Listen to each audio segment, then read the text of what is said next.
The stars twinkled peacefully in the void of space as humanity's first deep space colony ship made its way toward Mars. The year was 2157, and no one aboard the vessel named New Dawn could have guessed that this routine flight would mark the beginning of humanity's greatest challenge. Captain Robert Wells stood at the bridge window, watching the red planet grow larger in the distance. His tired eyes reflected the soft glow of the ship's instruments. After 6 months in space, they were finally approaching their destination. The colony pods in the cargo hold carried the hopes and dreams of 500 settlers. "Captain, I'm picking up something strange on the long-range scanners," said Tom, the young radar operator. His fingers moved quickly across the glowing screen. "It's big, sir. Really big." Wells leaned over the console, his gray hair catching the blue light of the display. The blip on the screen was unlike anything he'd seen before. It was moving fast. Too fast for any known human spacecraft. "Send out a general greeting on all frequencies," he ordered, trying to keep his voice steady. Something in his gut told him this wasn't a lost human ship. Before Tom could send the message, 3 massive vessels appeared from nowhere, their black hulls seeming to drink in the starlight. Each was larger than any ship humanity had ever built, their surfaces covered in strange, glowing patterns that pulsed with an eerie purple light. "My God," whispered Wells, as the ships moved to surround the New Dawn. In the NIGMA Empire's command vessel, High Commander Rax watched the primitive human ship with cold amusement. His scaled fingers tapped against the arm of his command chair as he studied the readings. The Empire had conquered hundreds of worlds, and this one would be no different. "Scans complete," High Commander reported his science officer. "Their vessel uses basic ion propulsion. No energy shields. Primitive nuclear power source. They haven't even mastered basic fold space technology." Rax's thin lips curved into what passed for a smile among his species. "Another primitive race for the Empire to guide," he said, his voice dripping with false benevolence. "Fire a warning shot. Let's see how they react." The NIGMA ship's weapons came to life, releasing a burst of energy that passed close to the New Dawn's hull. Captain Wells and his crew watched in horror as the purple beam of light cut through space mere meters from their ship. "All hands, battle stations," Wells shouted, knowing full well they had no weapons that could match these alien vessels. "Send an emergency message to Earth. First contact scenario. Hostile intent." But before they could act, a second shot struck the New Dawn directly. The ship's hull cracked like an egg, atmosphere venting into space. Wells watched helplessly as his crew scrambled for emergency suits. The last thing he saw before the bridge window shattered was the purple glow of the alien ships, beautiful and terrible in the darkness of space. Back on Earth, the emergency message from the New Dawn arrived at Space Command Headquarters in Geneva. General Amanda Stone stared at the brief video transmission, watching again and again as the alien vessels destroyed humanity's first colony ship. "Play it again," she ordered, her knuckles white, as she gripped the edge of her desk. The room was silent except for the sound of the recording. "We've confirmed 500 civilian casualties," her aide reported quietly. "No survivors." Stone's jaw clenched. Humanity had dreamed of first contact for centuries, but not like this. Never like this. "Get me the UN Security Council," she said, her voice hard with determination. "And wake up every scientist, engineer, and military commander we have. As of this moment, Earth is at war." In his command ship, High Commander Rax was already composing his report to the Imperial Council. "Primitive species encountered in Sector 7. No significant resistance. Recommend immediate incorporation into the Empire." He paused, considering his next words carefully. "Note: species shows unusual tenacity. Suggest swift subjugation to prevent potential future problems." He had no way of knowing that this casual act of destruction would be remembered in history as the NIGMA Empire's first step toward its own downfall. Humanity had been attacked, but humanity would not fall. The age of peace was over, and the Age of Resistance was about to begin. 3 days after the destruction of the New Dawn, the skies above every major city on Earth filled with massive NIGMA warships. Their dark hulls blocked out the sun, casting long shadows over the frightened populations below. The world held its breath, waiting for what would come next. In the United Nations Emergency Council chamber in Geneva, world leaders gathered to face humanity's greatest crisis. The room buzzed with nervous energy as General Amanda Stone stood before them, her uniform crisp despite 3 sleepless nights. The NIGMA Empire has ships positioned above every major city, she reported, her voice steady. Their energy readings are off the charts. One ship could level New York in minutes. The chamber erupted in fearful murmurs until a bright purple light filled the room. A hologram appeared in the center of the chamber, showing High Commander Rax in all his alien glory. His scaled skin gleamed, and his eyes glowed with an unnatural light. People of Earth, his voice boomed through hidden speakers. I am High Commander Rax of the NIGMA Empire. For 10,000 years, we have brought order to the galaxy. Now, it is your turn to join us. President Wilson of the North American Alliance stood up. You attacked our colony ship without provocation. You murdered innocent civilians. Rax's expression didn't change. A necessary demonstration. Your species must understand its place. The terms are simple. Surrender your world to NIGMA protection, or face extinction. You have 30 Earth days to comply. The hologram vanished, leaving the chamber in chaos. Arguments broke out between different factions. Some wanted immediate surrender, others called for resistance. In the corner of the room, James Reed, Earth's leading quantum physicist, whispered something to General Stone. Her eyes widened. Everyone, listen, she shouted above the noise. The room fell silent. Dr. Reed has something you need to hear. Reed stepped forward, clutching his tablet computer. He was a small man with thick glasses, but his voice carried conviction. 3 months ago, my team made a breakthrough in quantum shield technology. We kept it secret because we couldn't generate enough power to make it practical. But, he paused, looking at the data on his screen. The energy readings from the NIGMA ships. They're exactly what we need. Hope flickered across General Stone's face. Can you adapt their power systems to our shields? Give me 20 days, Reed replied. And don't let them know we're doing anything except arguing among ourselves. The next 3 weeks were the busiest in human history. While the world's governments publicly debated surrender terms, underground factories worked day and night. The NIGMA ships watched from above, their sensors detecting nothing unusual in the primitive technology below them. In his flagship, High Commander Rax received regular reports of Earth's apparent discord. They fight among themselves like animals, he told his officers, just like all the others before them. Soon, they will beg to join the Empire. But he didn't see the quantum shield generators being hidden in every city. He didn't notice the new weapons being built in secret mountain bases, and he certainly didn't detect the unity growing among Earth's nations as they prepared for the fight of their lives. On the 29th day, General Stone stood in the hidden command center beneath the Rocky Mountains. Screens showed the status of defense systems worldwide. Everything was ready. Send the message, she ordered. In space, High Commander Rax received Earth's response to his ultimatum. His aide handed him the simple text. To the NIGMA Empire, humanity chooses freedom. Come and take it. Rax laughed, the sound echoing through his command deck.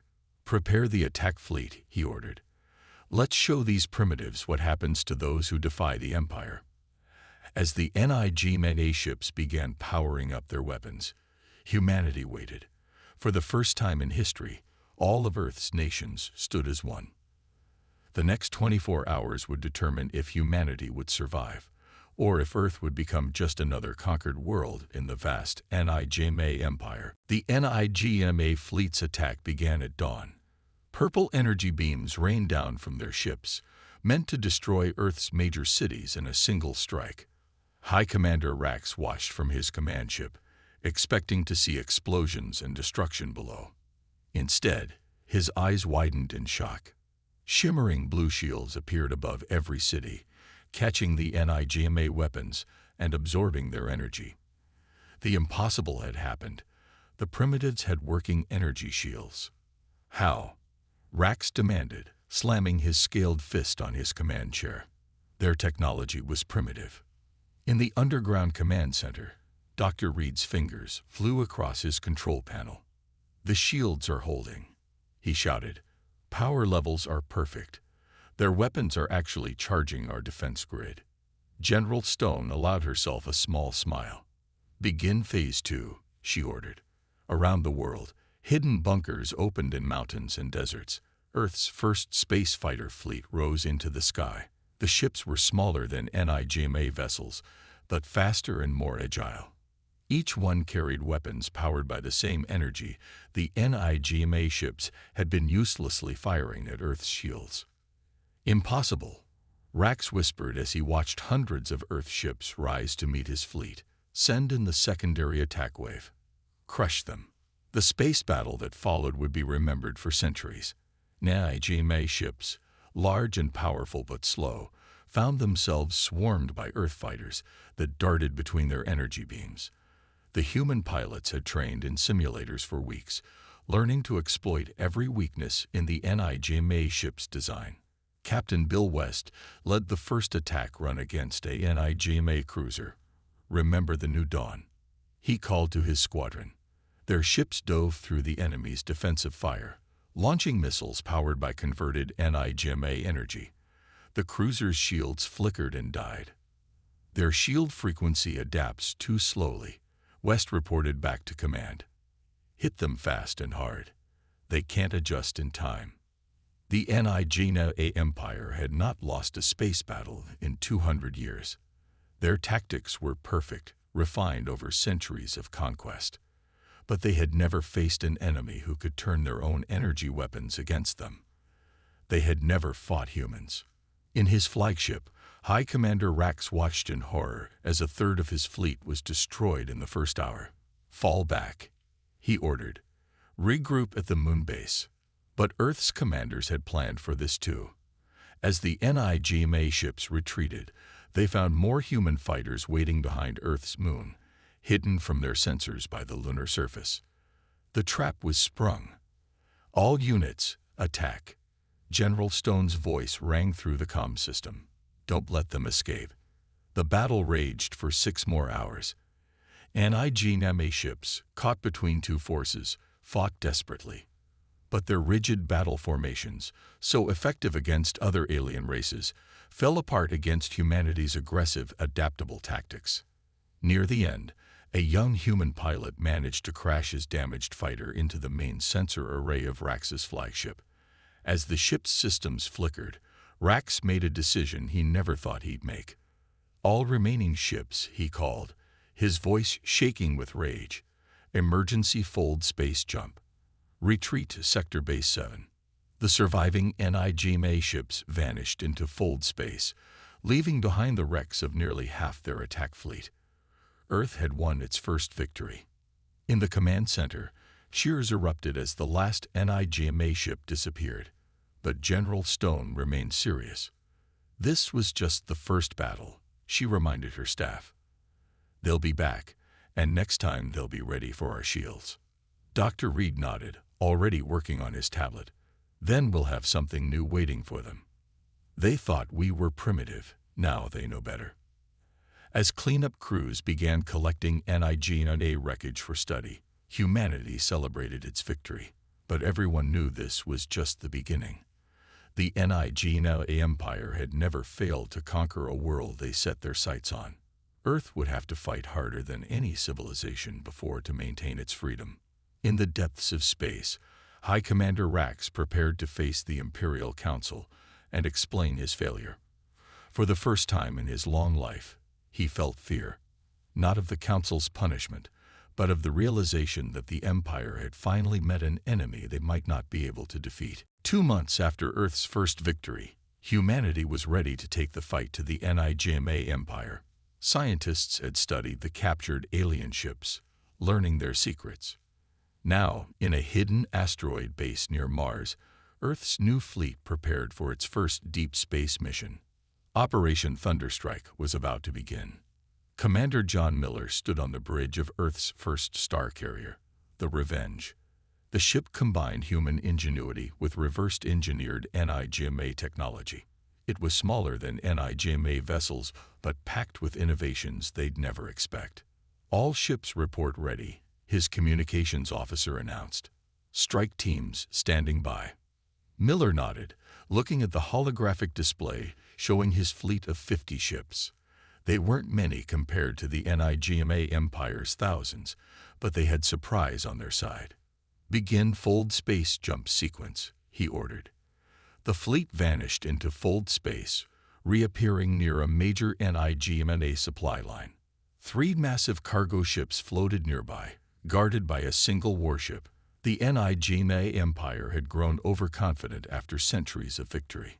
"They still think we're trapped in our solar system," Miller said with a grim smile. "Let's show them how wrong they are. Launch strike teams." Small, fast attack craft shot from the Earth ships. They were painted black, nearly invisible against space, carrying special weapons designed by Dr. Reed. The NIGMA guards never saw them coming.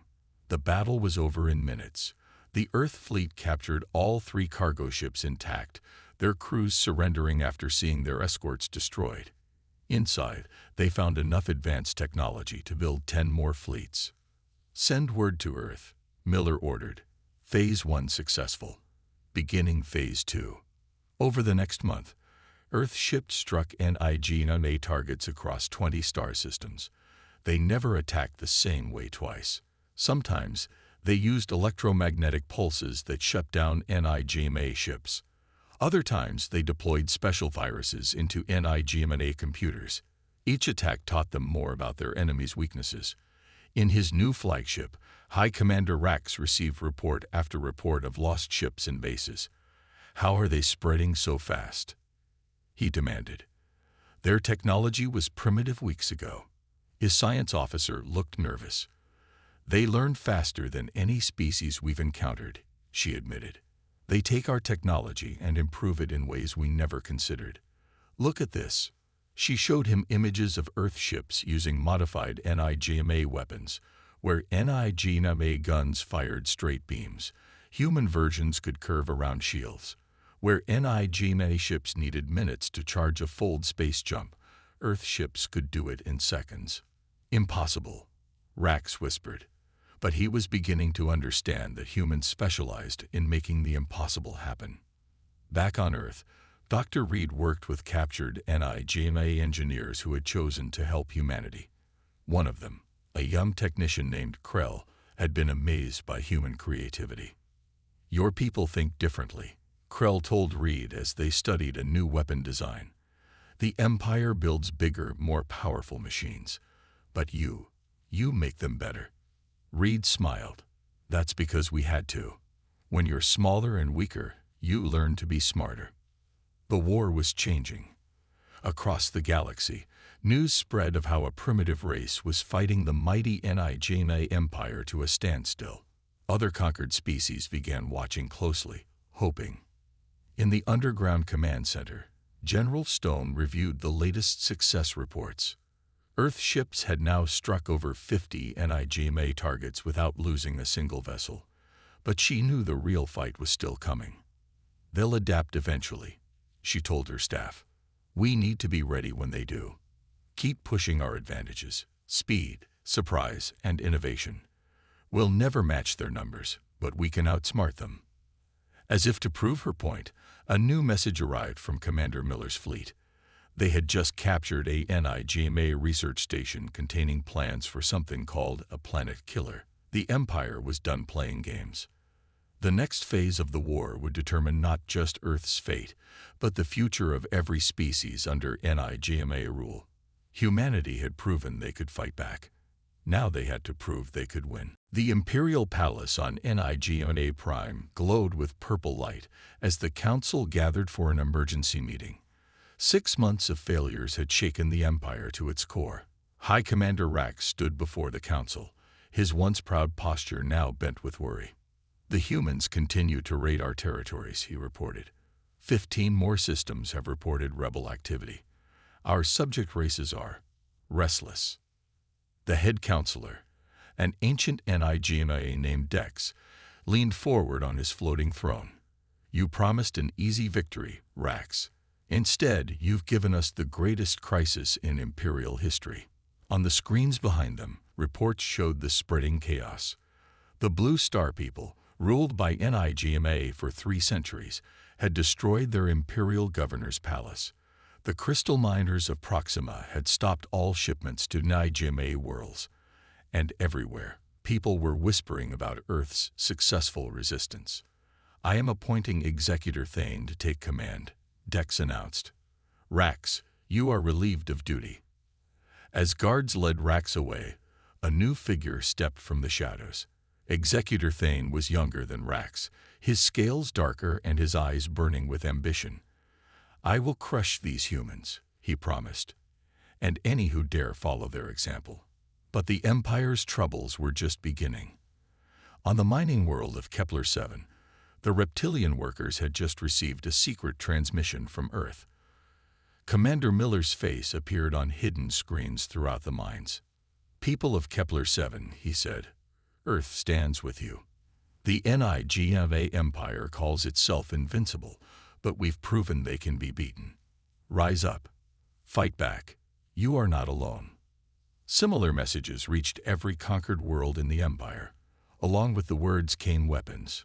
Earth-modified NIGMA technology that could punch through Imperial defenses. Hope spread like wildfire through the slave worlds.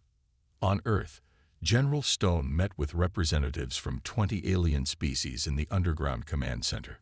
Among them was Krell, the NIGMA engineer who had defected months ago.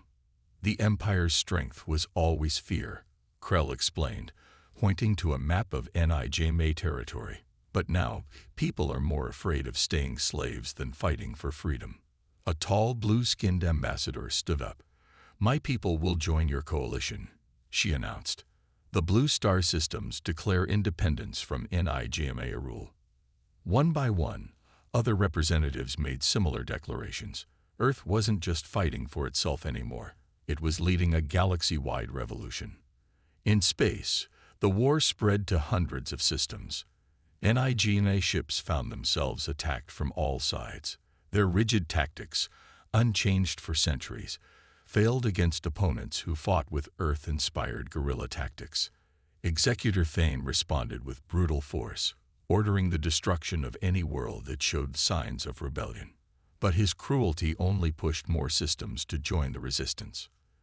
You're making them stronger, Krell warned the Council in a public transmission. Every act of NIGMA cruelty shows the galaxy why the Empire must fall.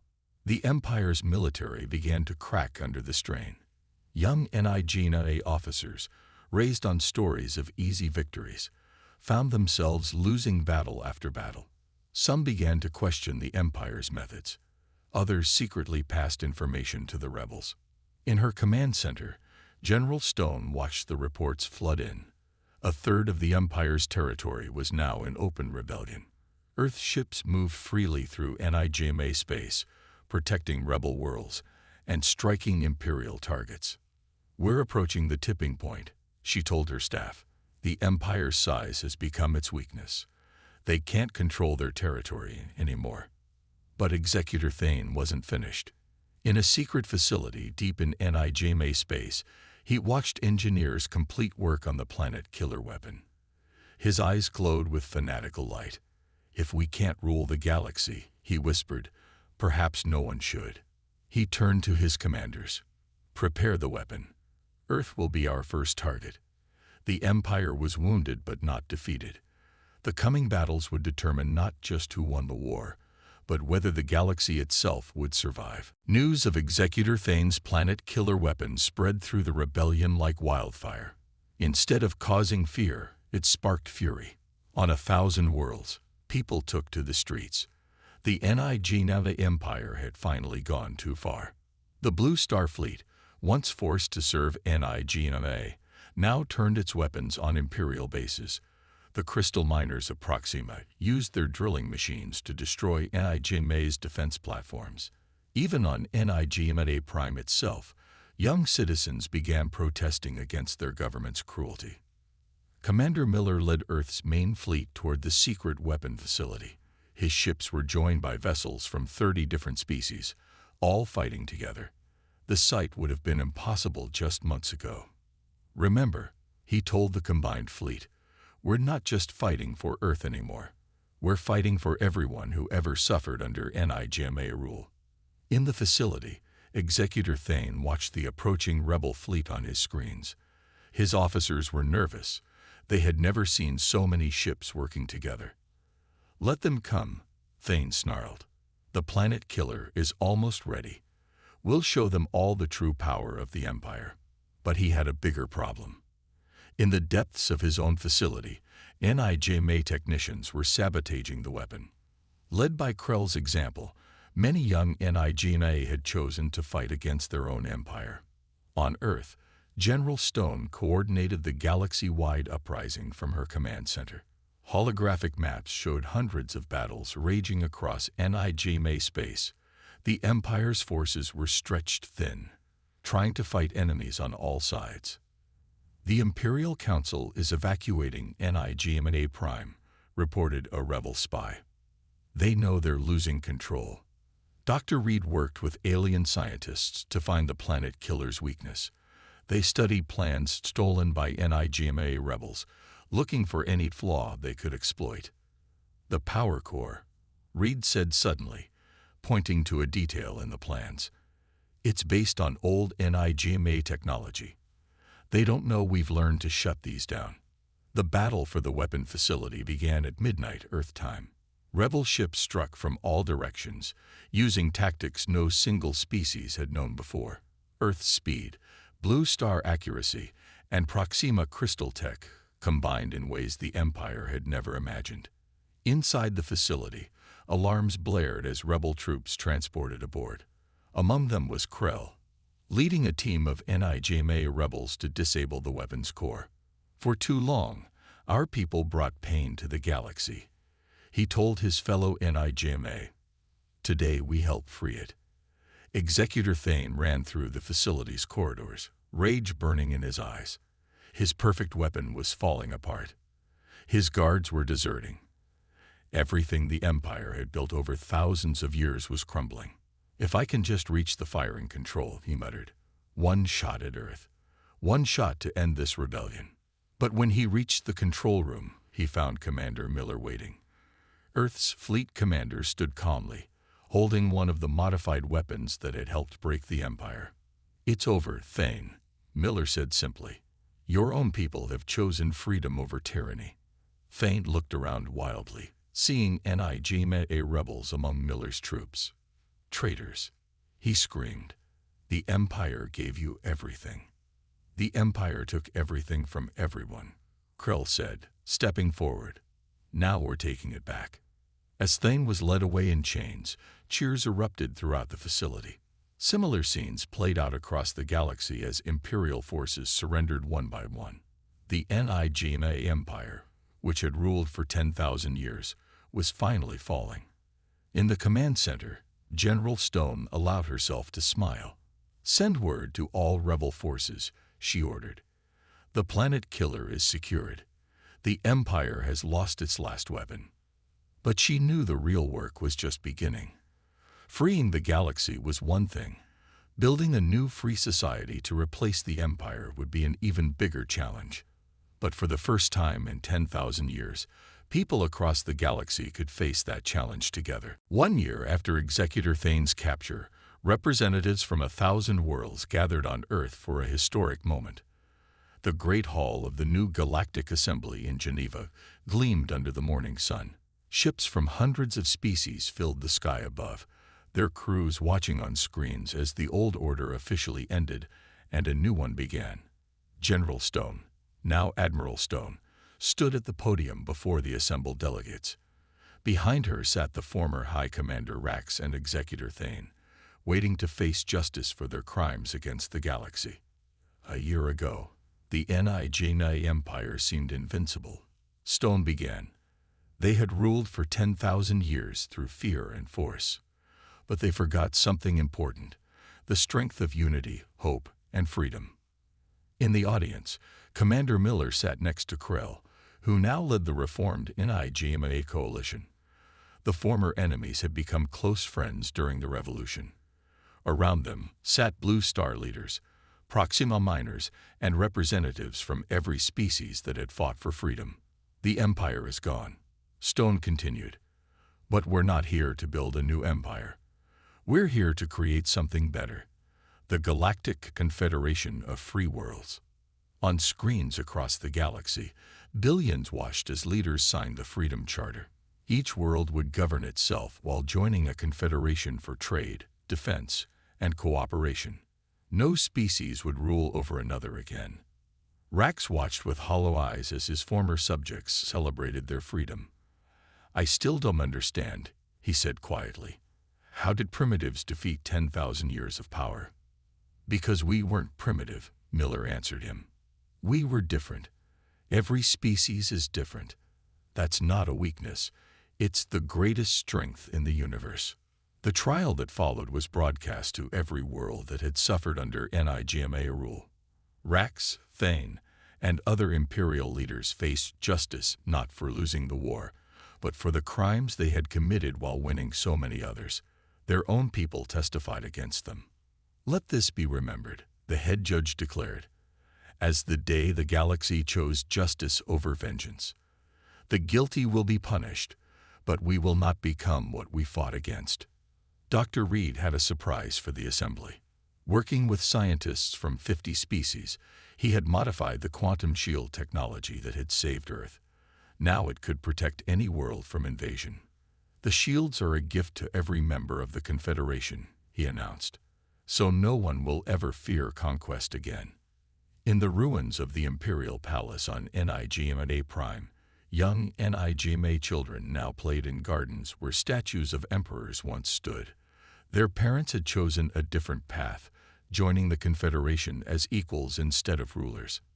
Many now worked to help rebuild worlds their empire had damaged. "Look," Krell told Miller as they watched the children play. "No more purple light. No more fear. Just life, growing in its own way."